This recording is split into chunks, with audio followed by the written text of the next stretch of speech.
JEE mains 24 जनवरी shift 1 chemistry का paper कहां से आया था और अब आगे के पेपर्स कहां से आने वाले हैं, ये पूरा एनालिसिस इस वीडियो में मिलने वाला है। तो इस वीडियो को जस्ट एंड तक सुनना, क्योंकि यहां पर मैं एक एक क्वेश्चन की बाल की खाल निकाल के पकड़ने वाला हूं कि भैया एग्जामिनर का माइंडसेट क्या है और आगे चल के अब सवाल ही कहां से पकड़ने वाले हैं, एक एक चीज को हम लोग यहाँ पर कवर करेंगे।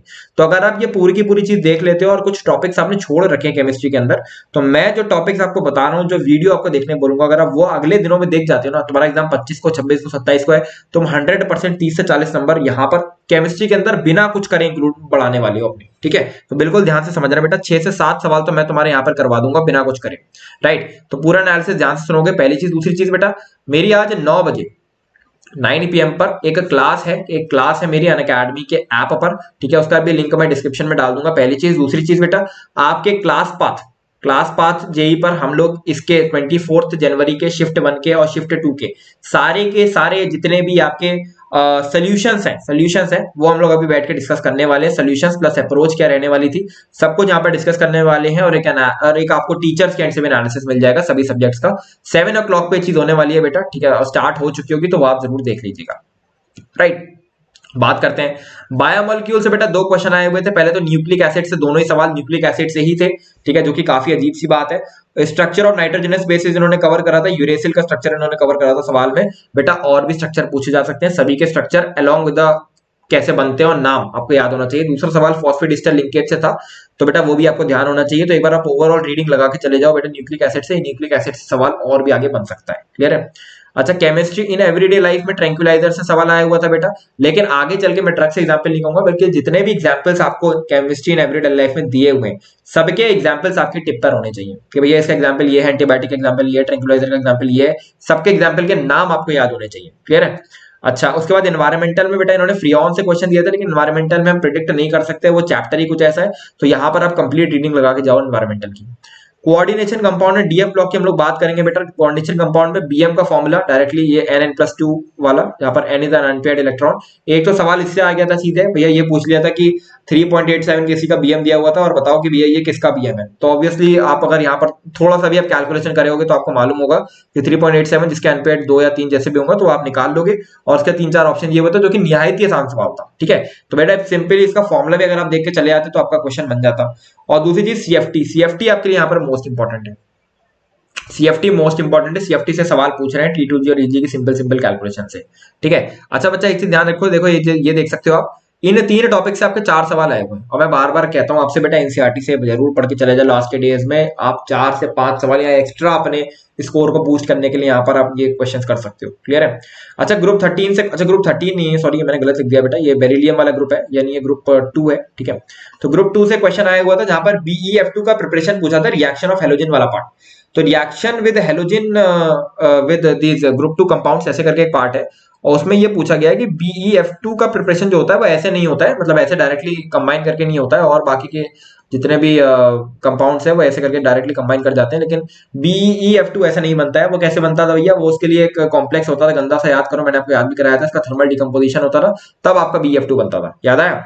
तो भैया BeF2 वाला रिएक्शन उन्होंने पूछ लिया, क्योंकि BeF2 वाला थोड़ा सा नामलेस रिएक्शन था।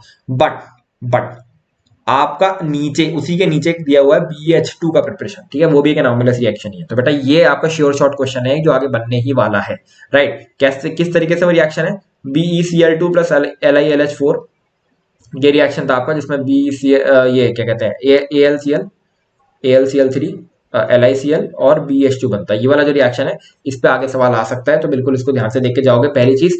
दूसरी चीज, एनॉमलस रिएक्शंस जितनी भी है ना, लिथियम की हो गई, बेरिलियम की हो गई, बोरॉन की हो गई, ग्रुप 13 की बात करें तो, और सिलिकॉन की हो गई, इसकी जो एनॉमलस रिएक्शन है, मतलब स्पेशली जो यही कंपाउंड्स जो करते हैं, वो आप जरूर पढ़ के जाओ बेटा, वहां से सवाल आने वाला है।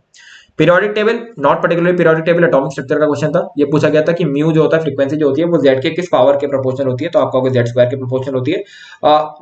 फॉर्मूला पूछा गया है, तो बेटा न्यूमेरिकल हो सकता है, आगे पूछ लिया जाए। क्लियर है। रेडॉक्स में सिंपल ऑक्सीडेशन स्टेट की कैलकुलेशन पे सवाल आया था, तो ये आपको जरूर आनी चाहिए। क्लियर है। हाइड्रोजन के अंदर बेटा इन्होंने ना क्या करा था, एक तो स्ट्रक्चर ऑफ वाटर और स्ट्रक्चर ऑफ आइस से एक सवाल पूछ लिया था, लेकिन बेटा एक बिल्कुल ध्यान रखो चीज, वाटर पर सवाल आ गया है, स्ट्रक्चर पे पूछ रहे हैं, तो बेटा H2O2 के भी स्ट्रक्चर पे सवाल आ सकता है। क्लियर है। तो H2O2 अच्छे से पढ़ के जाओ, H2O2 तुम्हारी टिप्स पे होना चाहिए, पूरा का पूरा पोर्शन, H2O2 का स्ट्रक्चर और H2O2 की प्रिपरेशन, ये दोनों ही चीजें पढ़ के चले आना अच्छे से, आगे इस पे सवाल आने वाला है। अच्छा, HBr की रिएक्शन विद एल्कीन और विद ईथर, ये दोनों सवाल आए थे, ठीक है। तो ये ऐसे जितनी भी रिएक्शंस है ना एचबीआर की, एक तो एचबीआर की सारी रिएक्शंस कवर करके जाओगे, पहली चीज। दूसरी चीज बेटा, दूसरी चीज एल्कीन्स की पर्टिकुलरली जितनी रिएक्शंस है वो देख के चले जाना। अगर इन्हें एल्कीन टॉपिक टच करा है बेटा तो फिर आगे भी टच करने वाले हैं, और इसमें मोस्ट इंपॉर्टेंट ओजोनोलाइसिस बेटा टच हो सकता है, ठीक है। तो ओजोनोलाइसिस एक बार देख के चले जाना। मेटलर्जी के अंदर बेटा बहुत आसान सवाल आया था। एक तो सारे मेथड्स आपको याद होने चाहिए, वेदर इट बी के अगर आप स्टार्टिंग में ओवर उठाते हो, फिर ओवर का हाइड्रोलिक वॉशिंग हो गया, फ्रोथ रोटेशन हो गया, मैग्नेटिक सेपरेशन हो गया, फिर आप ऑक्सीडेशन करते हो तो कैल्सिनेशन हो गया, रोस्टिंग हो गई, ठीक है। उसके बाद फिर आप आगे बढ़ते हो तो रिडक्शन के मेथड्स हो गए, उसके बाद फिर आप और आगे बढ़ोगे तो उसके बाद जो प्यूरिफिकेशन ऑफ कंपाउंड था, डिस्टिलेशन, दो रिफाइनिंग और ये सब जो था लिक्वेशन हो गया। तो उसके एग्जाम्पल्स जो थे, ठीक है, जो एग्जाम्पल्स है कि कौन से मेटल में क्या यूज होता है वो आपके टिप्स पे होने चाहिए पहली चीज, और ओर्स आपके टिप्स पे होने चाहिए बिल्कुल। इस पे मैच द कॉलम आया था और आगे भी एक्सपेक्टेड है, क्लियर है। आयनिक इक्विलिब्रियम में बफर सॉल्यूशन से क्वेश्चन आया हुआ है और आगे भी बफर से आ सकता है, लेकिन इसके अलावा भैया सॉल्युबिलिटी प्रोडक्ट हमेशा से हॉट टॉपिक रहा और पूछा भी नहीं गया है अभी, तो बेटा ये पूछा जाएगा। सॉल्युबिलिटी प्रोडक्ट आपके टिप्स पे होना चाहिए बिल्कुल। और दूसरी चीज बेटा केमिकल इक्विलिब्रियम वाला जो पार्ट है उसके अंदर जो पर्टिकुलरली मैं बात करूं ली चैंडलर प्रिंसिपल, वहां से क्वेश्चन आने की प्रोबेबिलिटी अब ज्यादा हो गई है क्योंकि अभी नहीं पूछा गया। जीओसी में स्टेबिलिटी और रेजोनेटिक स्ट्रक्चर से सवाल आया था, एसिडिक एंड बेसिक कैरेक्टर आगे पूछा जा सकता है और रेजोनेटिक स्ट्रक्चर की स्टेबिलिटी भी आगे पूछी जा सकती है। सॉल्ट एनालिसिस में पर्टिकुलरली पूरा प्रैक्टिकल बुक बेटा ढंग से पढ़ के जाओगे, मोस्ट इंपॉर्टेंट है। इलेक्ट्रोकेमिस्ट्री में नर्स्ट इक्वेशन बेटा पढ़ के जाओगे अच्छे से। ऑक्सीडेशन एंड रिड्यूसिंग एजेंट के रिएक्शंस आए हुए थे बेटा, ये सभी रिएक्शंस एक बार देख के चले जाना कि कौन से माइल्ड ऑक्सीडाइजिंग एजेंट है, कौन से स्ट्रॉन्ग ऑक्सीडाइजिंग एजेंट है, इनके रिएक्शंस होते कैसे हैं और कैसे इनको पहचानना होता है कि कौन से हैं, एग्जांपल्स भी, राइट। तो ये एक बार YouTube पे सर्च कर लेना, एटीपी सर की वीडियो आ जाएगी तो आप देख सकते हो।